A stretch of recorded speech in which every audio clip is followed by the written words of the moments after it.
Assalamualaikum warahmatullahi wabarakatuh.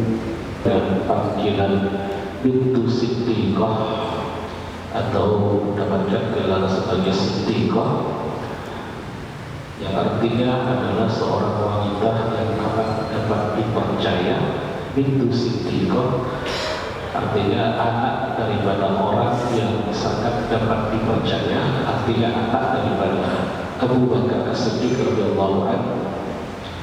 Dan beliau sendiri memiliki kunyah atau panggilan yaitu Ummu Abdillah, meskipun kunyah itu sendiri acap kali diterapkan untuk mereka yang memiliki anak, yaitu dinisbahkan kepada anak pertama seperti Rasulullah yang dipanggil dengan Abu Qasim. Dan tentunya kalau kita lihat dari sisi ini, mengapa Sayyidah Aisyah dipanggil dengan Ummu Abdillah?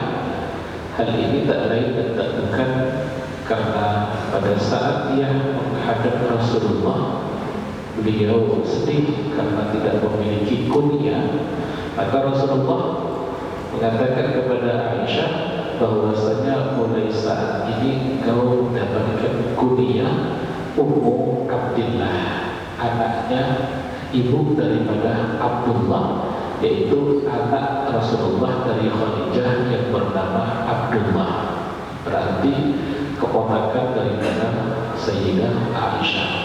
Nah, adapun panggilan Humairah yang kita kenal bahwasanya Rasulullah sering dipanggil dengan panggilan Humairah yang wajahnya kemerah-merahan. Dalam hal ini Musannif sedikit mempermasalahkan panggilan tersebut dikarenakan beliau mengatakan riwayat pemanggilan Rasulullah dengan panggilan Humairah itu belum ditemukan, dan kebanyakan hadis-hadis yang menisbahkan panggilan Humairah itu adalah hadis-hadis yang secara kapasitas dianggap sebagai hadis palsu.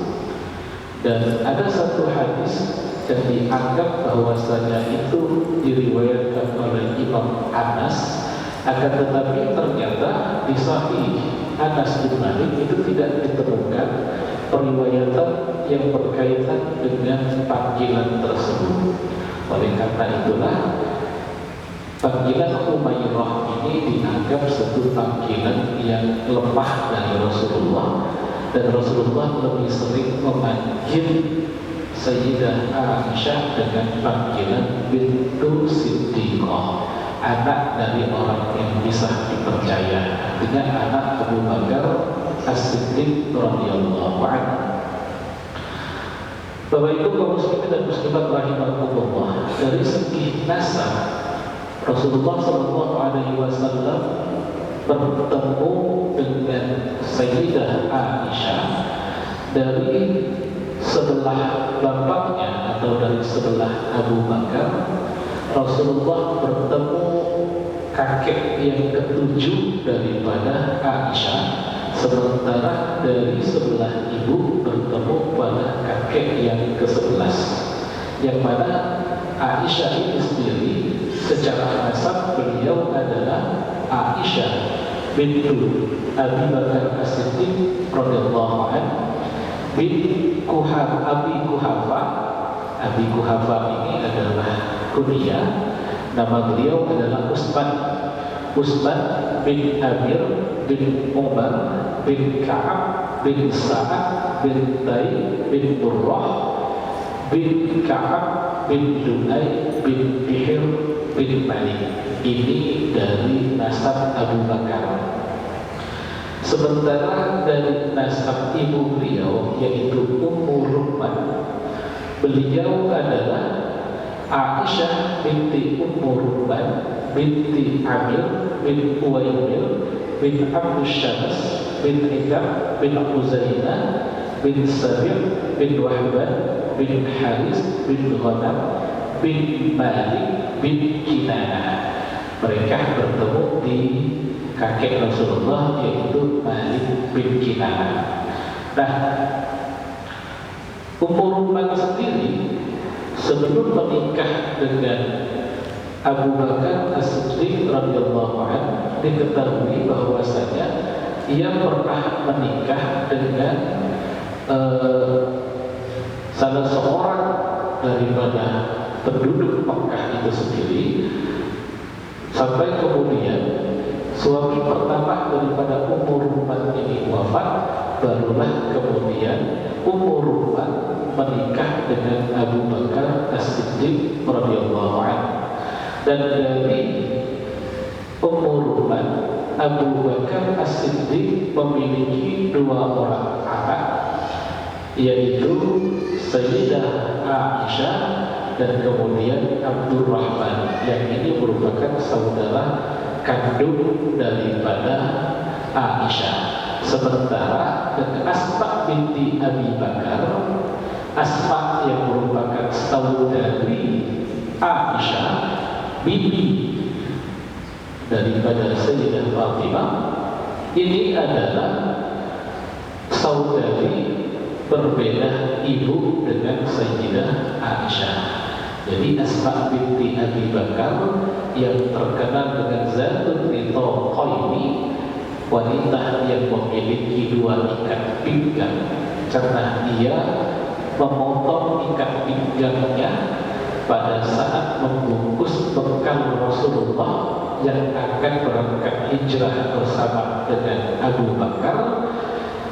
Yang kemudian Asma ini menikah dengan sahabat Rasulullah yang bernama Zubair bin Awwam, di mana Zubair bin Awwam ini adalah salah satu daripada 10 orang sahabat yang dijanjikan surga.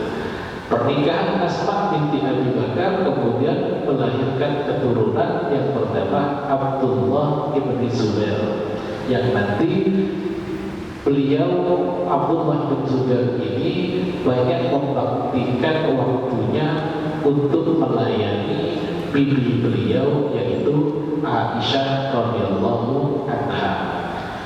Nah, adapun Sayyidah Aisyah sendiri, terjadi perbedaan pendapat di antara para ahli sejarah tentang kapan lahirnya Aisyah. Hal ini tak lepas dari kurangnya kebiasaan orang-orang Arab di masa dulu mencantumkan atau menulis kelahiran tepat daripada mereka-mereka yang lahir di masa itu. Oleh karena itulah ada beberapa perbedaan pendapat. Yang pertama adalah mengatakan bahwasanya beliau terlahir di tahun ke-4 kenabian. Ada juga yang mengatakan di tahun ke-5 kenabian. Ada juga yang mengatakan beliau terlahir sebelum itu. Namun setelah divalidasi, maka kemungkinan besar versi yang paling benar kelahiran daripada Sayyidah Aisyah, beliau lahir pada bulan Syawal, akhir tahun ke-5 Hijriah, atau 8 tahun sebelum peristiwa hijrah terjadi, bertepatan pada bulan Juli tahun 614 Masehi. Jadi inilah waktu kelahiran daripada Sayyidah Aisyah radhiyallahu anha. Nah, adapun Sayyidah Aisyah ini, pada saat beliau masih kecil, beliau menyusu dengan istri Wa'il bin Abi Qais, yang mana Wa'il bin Abi Qais ini punya saudara yang bernama Aflah.